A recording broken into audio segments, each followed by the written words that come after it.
Hi everyone, Dr. Saurabh here. So let us see the explanation of the quiz on cataract surgery complications. I'm ready to give the test.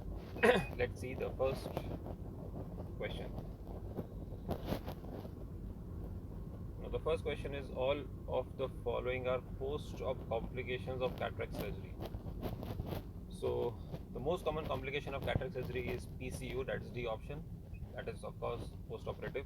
It is seen many years, many months, many years after cataract surgery.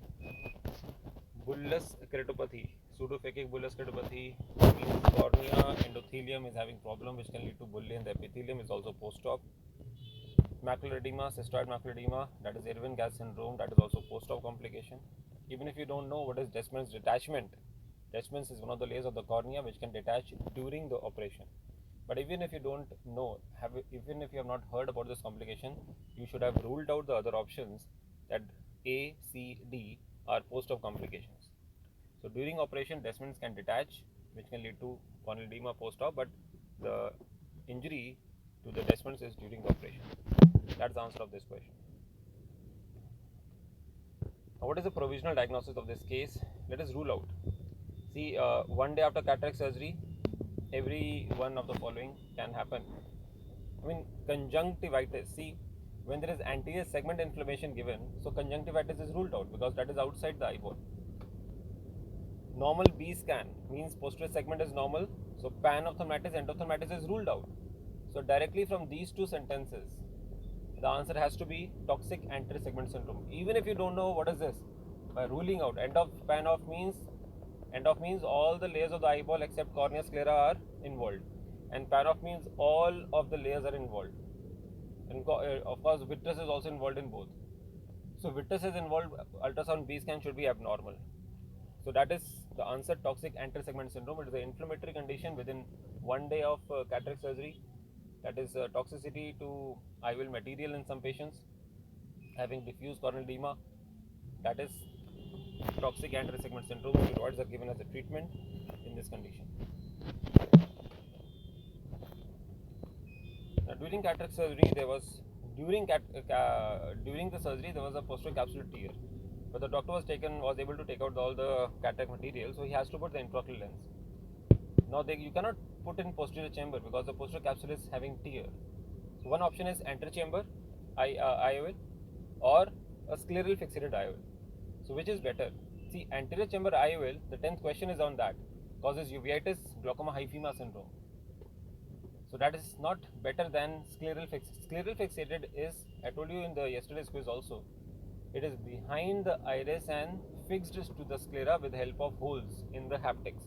So SFIOL is a better option as compared to ACIOL. Toric, I told yesterday, is for astigmatism, that is no role over here. Now many people have got this question, I don't know why. I mean, floaters symptom mean that vitreous is having something, either pigments or hemorrhage or anything. From there also only the answer comes. Why do people say PCO has floaters? Who told you this?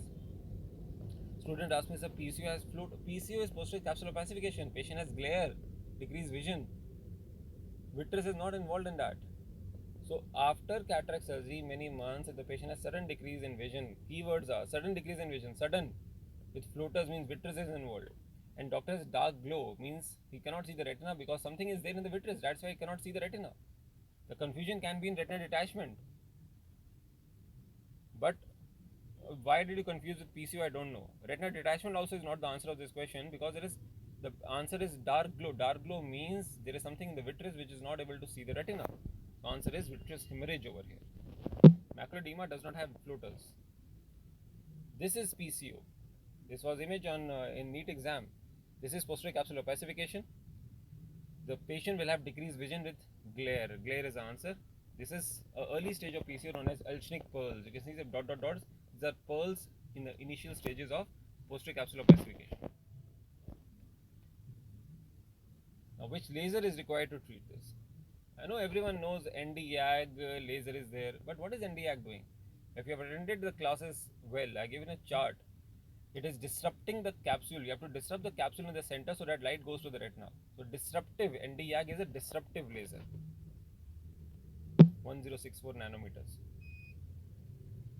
Now, very important question of high IOP shallow AC differential. Wound leak means that aqueous is coming out. Aqueous coming out means the IOP has to be low. So wound leak will lead to shallow AC and low IOP. That is tested by serial test. Now in serial test, the question is the next. You require what? You require the patient sit on slit lamp. You put a fluorescent dye and you see under slit lamp cobalt blue filter. It's orange color dye. You give a blue light, green fluorescence will be there because fluorescence is the property of fluorescence. If aqueous is coming out, the dye will become diluted. That is known as serial test positive, and that indicates that wound is leaking, that aqueous is coming out. Torch is not required in serial test. Now there are only one or two indications of IOL exchange or replacement at your level. One is if you are not putting a correct IOL power. If there is a wrong IOL power calculation, that is known as refractive surprise, or if the IOL is malpositioned from its place. That's the only two indications of taking out the IOL at your level. And this I told you already, anterior chamber IOL can cause inflammation inside the eye, that is uveitis. It can block the trabecular meshwork, secondary open angle glaucoma, and it can cause bleeding in anterior chamber because it is above the iris, and iris is a vascular tissue. That is UGH syndrome. That is why scleral fixated is better IOL than anterior chamber IOL. That's the 10 questions. I hope you have done well. Thanks for listening. Best wishes.